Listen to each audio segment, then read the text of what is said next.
Hello everyone, welcome back to the biology knowledge point YouTube channel. जैसा कि आपको पता है कि हमने इस चैनल पर नीट की प्रिपरेशन के लिए सिलेबस स्टार्ट कर रखा है और हमने फर्स्ट चैप्टर चूज़ किया था +1 क्लास का cell the unit of life chapter. आज हम उस चैप्टर के नेक्स्ट टॉपिक को पढ़ेंगे, दैट इज़ द माइटोकॉन्ड्रिया।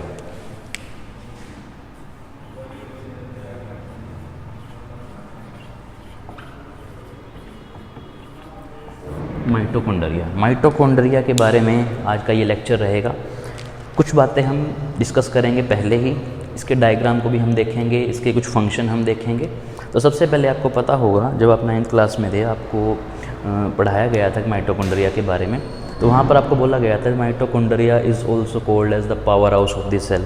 ठीक है, आपको वहाँ पर बताया कि mitochondria is power house of the cell. Why ऐसी बात क्यों बोली गई इसके बारे में? क्योंकि माइटोकॉन्ड्रिया एक ऐसा ऑर्गेनल है आपकी सेल के अंदर जो आपकी सेल की पूरी प्रोसेस और एक्टिविटीज़ के लिए उसको एनर्जी प्रोवाइड करता है in the form of ATP. ATP की फॉर्म में आपका माइटोकॉन्ड्रिया एनर्जी प्रोवाइड करता है आपकी सेल को, तो इसीलिए हम बोलते हैं mitochondria is a power house of the cell.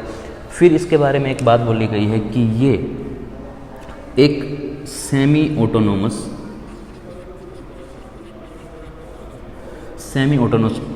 Type का ऑर्गेनल है। सेमी ऑटोनोमस का मतलब होता है बेटा कि जो फुल्ली डिपेंडेंट ना हो किसी चीज़ पे, मतलब कि ये एनर्जी बना सकता है बट इसको किसी चीज़ की हेल्प चाहिए। हेल्प किस चीज़ की चाहिए? इसको ऑक्सीजन चाहिए।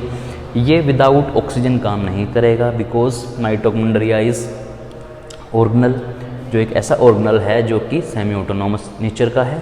उसके बाद नेक्स्ट, माइटोकॉन्ड्रिया आपका डबल मेम्ब्रेन होता है, डबल मेम्ब्रेन स्ट्रक्चर। माइटोकॉन्ड्रिया के पास डबल मेम्ब्रेन स्ट्रक्चर है, मीन्स इसके पास एक आउटर मेम्ब्रेन होगी और एक इसके पास एक इनर मेम्ब्रेन होगी। इसकी स्ट्रक्चर की बात हम डिटेल में करेंगे अभी थोड़ी देर में। तो फिलहाल इन बातों का आपको पता होना चाहिए कि माइटोकॉन्ड्रिया एक ऐसा ऑर्गेनल है जो कि आपकी सेल को एनर्जी प्रोवाइड करता है in the form of ATP. ये एक सेमी ऑटोनोमस टाइप का ऑर्गेनल है, मीन्स जो फुली डिपेंडेंट नहीं है, इसको काम करने के लिए दूसरे ऑर्गेनल की हेल्प लेनी पड़ती है। डबल मेम्ब्रेन स्ट्रक्चर होती है माइटोकॉन्ड्रिया के पास, आउटर मेम्ब्रेन और इनर मेम्ब्रेन एज यूजुअल। तो अब हम इसके बाद माइटोकॉन्ड्रिया की स्ट्रक्चर के बारे में बात करेंगे।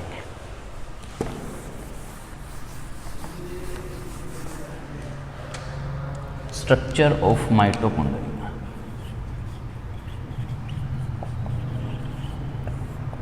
ठीक है, ये आपके माइटोकॉन्ड्रिया की आउटर मेम्ब्रेन, इसके अंदर जो इसकी इनर मेम्ब्रेन होगी वो कुछ अलग तरीके से डिज़ाइन की गई है, मीन्स उसके अंदर इन फोल्डिंग्स आपको देखने को मिलेंगी लाइक दिस। आपकी इनर मेम्ब्रेन इस तरीके की फोल्डिंग दिखाती है,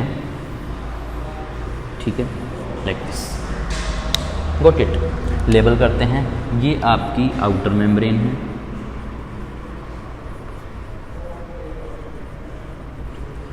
ये आपकी इनर मेम्ब्रेन है। ठीक है, इनर मेम्ब्रेन के अंदर जो ये स्पेस है आपको, वैसे हम सेल में इसको बोलते हैं फ्री स्पेस को साइटोप्लाज्म, बट इन माइटोकॉन्ड्रिया हम इसको बोलते हैं मैट्रिक्स। यहाँ पर एक फ्लूइड फील्ड रहता है, आप इसको बोलते हैं मैट्रिक्स। जो आपको ये स्ट्रक्चर दिख रहे हैं जो इनर मेम्ब्रेन से प्रोजेक्ट हुए हैं, इनको हम बोलते हैं ऑक्सीजोम। ऑक्सीजोम की स्ट्रक्चर मैं आपको दिखाऊंगा। उसके बाद माइटोकॉन्ड्रिया ऐसा ऑर्गेनल है जिसके पास इसका खुद का डीएनए होता है, वो भी कैसा? Single circular DNA, single circular DNA. इसके पास इसका खुद का सिंगल सर्कुलर डीएनए होता है। डीएनए क्या है? DNA is a genetic material जो इसको सारी इंफॉर्मेशन प्रोवाइड करेगा। नेक्स्ट, माइटोकॉन्ड्रिया के अंदर आपके राइबोसोम प्रेजेंट होते हैं। This are the ribosome. ये आपका एक राइबोसोम है। राइबोसोम भी कौन सा होगा यहाँ पर? 70S टाइप का राइबोसोम इसके अंदर प्रेजेंट होता है। माइटोकॉन्ड्रिया के अंदर कुछ आरएनए भी हो सकते हैं, इनको आप आरएनए के बोलते हैं, राइबोन्यूक्लिक एसिड। ओके, दोबारा रिपीट करता हूँ ये मैंने एक माइटोकॉन्ड्रिया की स्ट्रक्चर बनाई है। सबसे पहले मैंने इसकी आउटर मेम्ब्रेन बनाई, this is the outer membrane, ये रही। उसके बाद मैंने इसकी एक इनर मेम्ब्रेन बनाई, ये आपकी इनर मेम्ब्रेन। आपको इनर मेम्ब्रेन इन फोल्डिंग्स में ही दिखानी है। इनर मेम्ब्रेन के अंदर जो ये स्पेस है उसको आप बोलते हैं मैट्रिक्स। उसके बाद यहाँ पर मैंने एक सिंगल सर्कुलर डीएनए दिखाया जो उसका खुद का जेनेटिक मटेरियल होता है, इसको आप बोलते हैं राइबोसोम। उसके बाद नेक्स्ट आप माइटोकॉन्ड्रिया के अंदर इन पार्ट्स को आप क्रिस्टा बोलते हैं, क्रिस्टा और ऑल्सो कॉल्ड एज ऑक्सीजोम, ठीक है, क्रिस्टा ऑक्सीजोम। तो ये कुछ पार्ट्स आपके माइटोकॉन्ड्रिया के होते हैं, ये आपको पता होने चाहिए। अब मैं आपको इस एक पार्ट को जूम करके दिखाऊंगा कि माइटोकॉन्ड्रिया की इनर मेम्ब्रेन के अंदर जो ये क्रिस्टा है इसके पास ऐसा क्या है जो ये एनर्जी बना सकता है in the form of ATP. तो चलो इसको देखते हैं। इसको मैं इरेज करता हूँ थोड़ी देर के लिए।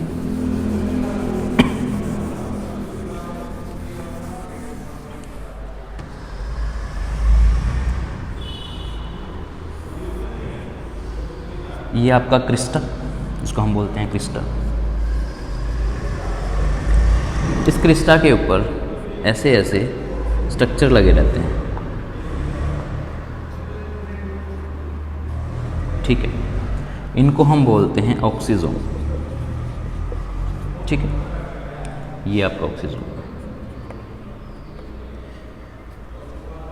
ठीक है, दिस इज ऑक्सीजोम। इस ऑक्सीजोम की स्ट्रक्चर आपको डिटेल में पढ़नी है। इस ऑक्सीजोम की स्ट्रक्चर कुछ ऐसी है, यहाँ पर आपको कुछ ऐसा स्ट्रक्चर देखने को मिलेगा लाइक दिस, ठीक है। इस पूरे को आप बोलते हैं ऑक्सीजोम, ठीक है, और इसको आप बोलते हैं F0 और इसको बोलते हैं आप F1 पार्टिकल, ठीक है। और यहाँ पर एक एंजाइम प्रेजेंट होता है जो कि एटीपी की फॉर्मेशन करता है, उसको बोलते हैं एटीपी सिंथेज।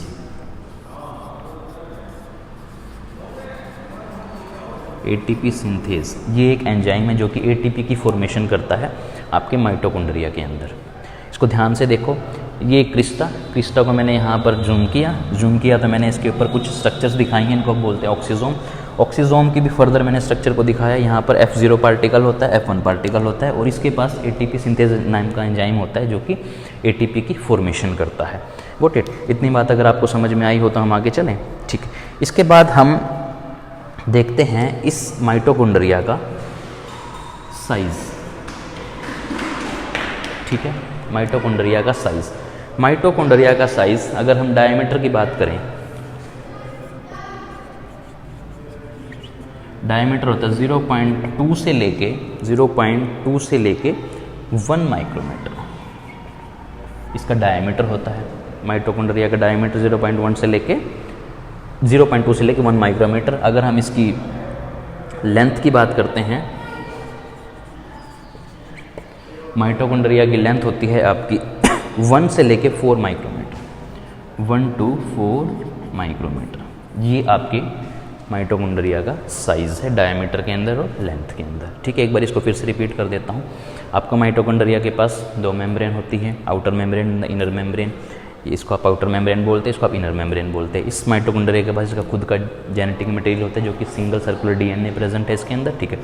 नेक्स्ट इसके अंदर राइबोसोम प्रेजेंट होते हैं। अगर इसको कुछ रिपेयर करना है तो अपने राइबोसोम से प्रोटीन सिंथेसिस करेगा और वहाँ पर अपनी रिपेयरमेंट करेगा, ठीक। उसके बाद मैंने आपको बताया कि ये क्रिस्टा है। क्रिस्टा को हम अगर जूम करते हैं तो यहाँ पर कुछ स्ट्रक्चर्स दिखेंगे, आप बोलते हैं ऑक्सीजोम्स, ओके। ऑक्सीजोम्स के अंदर कुछ स्ट्रक्चर्स मिलती हैं, जैसे हम बोलते हैं F0 पार्टिकल, F1 पार्टिकल, और इसके पास होता है एटीपी सिंथेज नाम का एंजाइम जो कि एटीपी की फॉर्मेशन करता है। तो this is all about the mitochondria. और माइटोकॉन्ड्रिया के बारे में हम ये भी जानते हैं कि ये सेमी ऑटोनॉमस टाइप का सेल ऑर्गेनल है, जो आपको पहले ही बता चुका हूँ, क्योंकि ये फुली डिपेंडेंट नहीं है, इसको दूसरे के ऊपर डिपेंड होना पड़ता है, इसलिए इसको बोलते हैं semi autonomous type of cell organelle, ठीक है। Thank you.